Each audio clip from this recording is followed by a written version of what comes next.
sudah saya sampaikan bahwa kalau bicara kewajiban utuh, kewajiban penuh ya terhadap anak tidak terlepas dari usia anak-anak, remaja, dewasa, gitu ya. Kalau dewasa masih belum nikah ya maksudnya ya. Itu tidak lain kewajiban utamanya sumbernya adalah orang tua. Itu saya tegas katakan. Nah, bahwa terlepas berbeda dengan teori itu pasti ada, gitu ya, pasti ada. Gitu. Perlu Bapak Ibu ketahui ya, ini mungkin sedikit sharing saja ya. Sering saya katakan dengan mahasiswa saya, yang namanya pengetahuan itu tidak selalu benar. Ya, saya katakan, pengetahuan apa? Pengetahuan itu tidak selalu benar dan tidak selalu harus dibenarkan. Pengetahuan itu tidak selalu benar dan tidak selalu harus dibenarkan. Artinya apa? Artinya pengetahuan itu memiliki kebenaran yang relatif. Itu dulu yang kita berikan. Ya. Pengetahuan apa Pak? Pengetahuan apa Pak? Nah kedokteran, nah kesehatan, nah psikologi, nah ekonomi, nah apa lagi? Pokoknya seluruh jurusan itu. Ya. Yang namanya pengetahuan itu bukan selalu benar dan tidak selalu harus dibenarkan. Artinya kata lain pengetahuan adalah memiliki kebenaran yang relatif. Nah, kalau cak itu yang memiliki kebenaran yang mutlak apa Pak? Kan itu. Tak kata lain jawabannya Al-Quran dan hadis. Ya. Al-Quran dan hadis. Nah, ini tentunya di breakdown, diturunkan dalam pola didik kita terhadap anak-anak kita, anak keturunan kita, terhadap keluarga kita. Gitu ya. Saya sedikit menyentil pertanyaan Ibu tadi gitu ya. Gitu. Ya. Jadi kalau pertanyaan Ibu yang kedua tadi saya lawan lagi dengan teori, nanti tidak ketemu. Enggak ketemu. Jawaban umumnya itu seperti itulah. Ya. Yang namanya pengetahuan itu tidak memiliki kebenaran yang mutlak. Pengetahuan tidak selalu dibenarkan.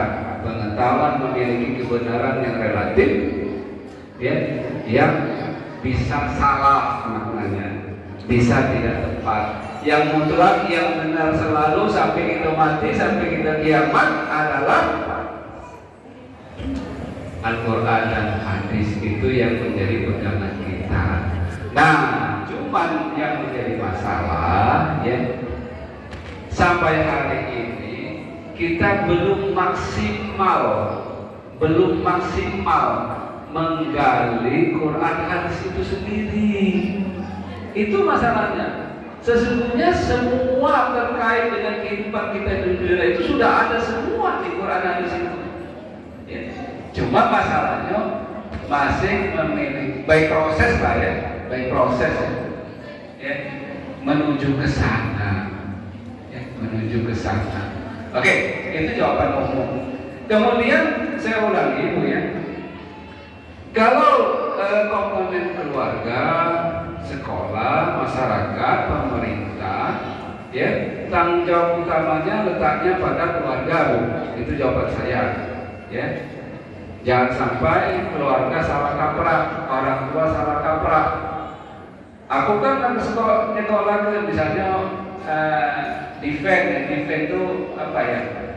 Defend itu menutup diri apa ya? Defend itu tidak mau mengakui kesalahan ya. Defend. Nah, saya kan sudah ke sekolah kesini, ini kan sekolah favorit, udah mahal saya bayar, ya. Kenapa anak saya masih seperti ini, ya? Terus saya kan sibuk, apalagi berhadapan dengan pejabat gitu kan. Saya kan sibuk, udah bisa gini ngurusin ini. Apalagi mamanya gini sibuk semua kami. Kenapa? Oh, tidak bisa gitu. Kalau mencari kesalahan, ya salahnya pada dirinya sendiri. Tidak bisa mengklaim ya, bahwa tugas pokoknya diserahkan totalitinya kepada sekolah. Itu jawabannya Bu ya, secara umum ya. Kemudian solusinya seperti apa? Nah, gini. Yang memiliki anak kita, ya, anak kita itu darah daging kita, ya, darah daging kita. Yang tahu tentang diri kita ini siapa, Bu? Kita sendiri kan? Ya kan? Bukan bini kita, bukan laki kita. Yang tahu tentang kita itu kita sendiri. Bahkan kadang kita sendiri pun kita tidak tahu tentang kita ini. Kenapa? Saya contoh kasus. Ya, kita emosional orangnya. Kita sudah atur ritme kita biar tidak emosional, tahu-tahu emosional lagi. Artinya apa? Itu indikator perilaku bahwa kita sendiri tidak tahu tentang diri kita. Jangankan orang lain, gitu ya. Gitu loh. Meskipun kita sudah matang usianya, gitu. Nah, balik lagi solusi, Bu.